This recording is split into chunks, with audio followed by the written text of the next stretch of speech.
Sénégalaises, Sénégalais, mes chers compatriotes, j'ai souhaité m'adresser à vous après les élections législatives du 31 juillet 2022, celles des hauts conseillers des collectivités territoriales du 4 septembre et l'installation du nouveau Parlement.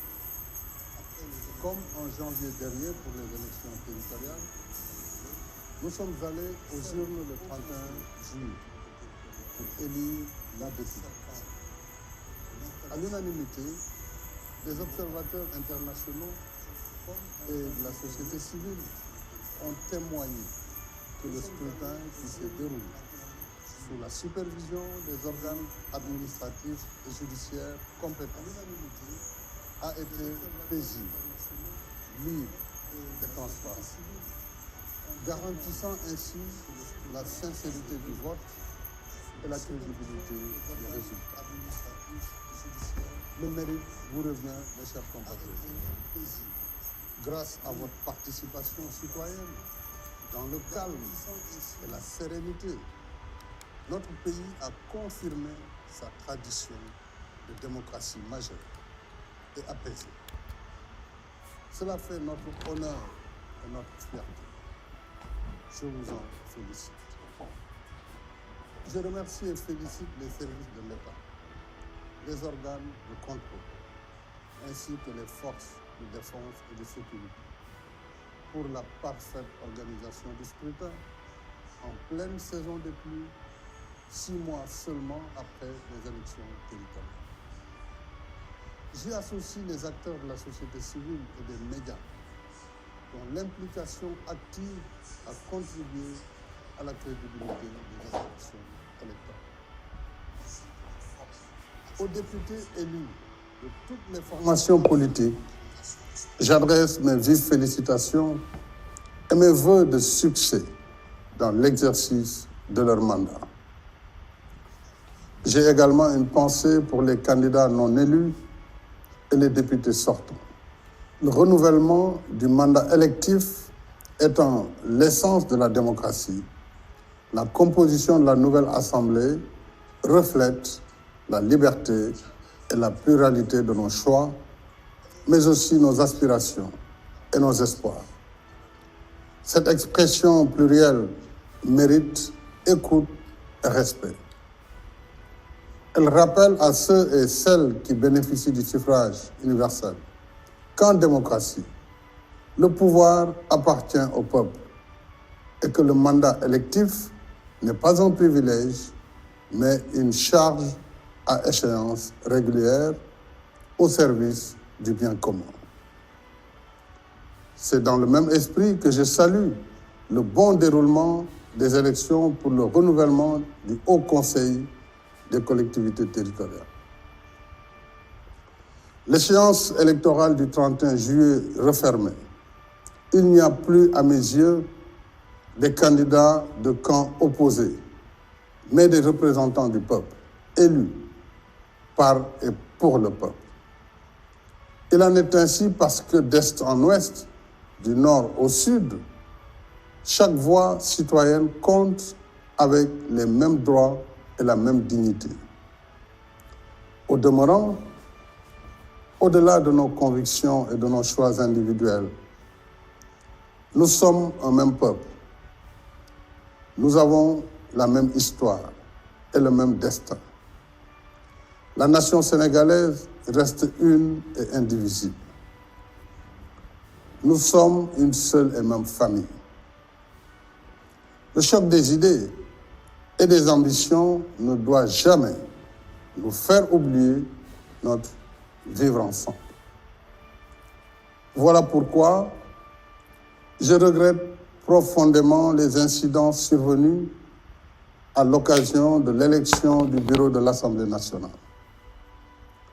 Le spectacle désolant auquel certains se sont livrés dans l'enceinte de la représentation nationale, en détruisant du matériel et en violant la sacralité des lieux, foulant ainsi aux pieds des dispositions du règlement intérieur de l'Assemblée nationale, est d'une extrême gravité indigne d'une démocratie majeure et indigne de la confiance du peuple. Ce n'est certainement pas ce que les citoyens qui ont voté dans le calme et la transparence attendent de leurs représentants. Il faut prendre garde. Dans un monde exténué par les déchirures de la guerre, de la violence et de l'extrémisme, nous devons mesurer la chance que nous avons de vivre dans la paix, la sécurité et la stabilité. Nul n'a le droit de détruire ce legs ancestral, notre bien commun. Il nous appartient plutôt de l'entretenir et de le transmettre aux générations futures. Parce que les hommes passent, mais la nation sénégalaise demeure. En vertu des charges constitutionnelles qui m'incombent, j'ai le devoir de nous rassembler autour de notre bien commun et de notre commun vouloir de vie commune. Parce que c'est mon rôle de garant de l'unité nationale et du fonctionnement régulier de nos institutions. J'ai la conviction que c'est aussi le choix que vous avez exprimé, mes chers compatriotes, en votant dans le calme et la sérénité.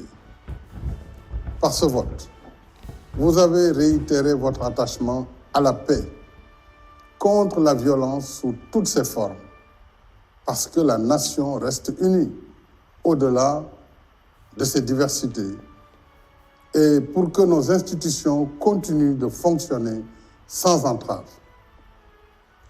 Votre message de paix, de stabilité et d'harmonie nationale doit être entendu de tous, sans exception.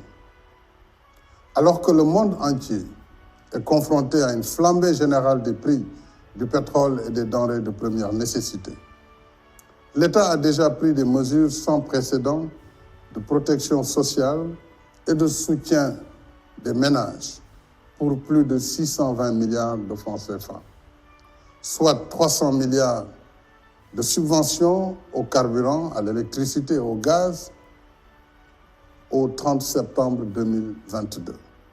157 milliards de renonciation aux recettes fiscales pour éviter le renchérissement des prix du riz, du blé, du sucre et de l'huile. 120 milliards pour la revalorisation des salaires des agents publics. Plus de 43 milliards de transferts d'argent en soutien à 543 000 familles vulnérables. Les mesures d'allègement du coût de la vie et de soutien à l'emploi et à l'entrepreneuriat des jeunes, la lutte contre les inondations, la cherté du loyer resteront pour moi la priorité des priorités parce que mon souci, c'est de tout faire pour rendre le quotidien plus supportable pour tous. Dans cette optique, nous avons en perspective de larges concertations avec toutes les parties prenantes, notamment les associations de consommateurs, les commerçants et tous les acteurs pour arrêter de nouvelles mesures.